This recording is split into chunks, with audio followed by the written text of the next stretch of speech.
এক-এগারোর ভয় দেখিয়ে অন্তর্বর্তী সরকার সমর্থন নিতে চায় বলে মন্তব্য করেছেন বিএনপির সিনিয়র যুগ্ম মহাসচিব রুহুল কবির রিজভী। দলের ভাবমূর্তি নষ্ট করতে ইচ্ছে করে একটি গোষ্ঠী প্রোপাগান্ডা ছড়াচ্ছে বলেও অভিযোগ করেন তিনি।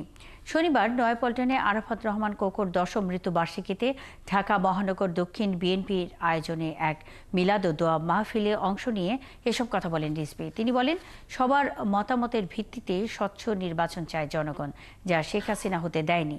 জনগণের ভোটের অধিকার ফিরিয়ে দিতে বিএনপি সবসময় সোচ্চার ছিল, আগামীতেও থাকবে। বলেন, লড়াই সংগ্রাম করেই বিএনপি টিকে আছে।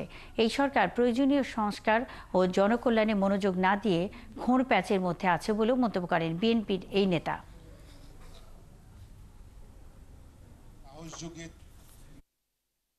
মঈনুদ্দিন ফখরুদ্দিনের সময়ও আমরা দেখেছি যে আগে স্থানীয় সরকার নির্বাচন দিয়েছে।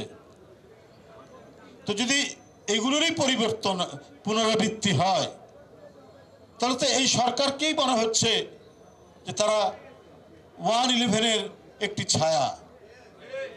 এখনকার কথা শুনে মনে হচ্ছে আপনাকে সুশীল সমাজের লোক বলে যা বলবেন, যা করবেন সেইটা মেনে নিতে হবে, সেইটা মনে করার কোনো কারণ নেই।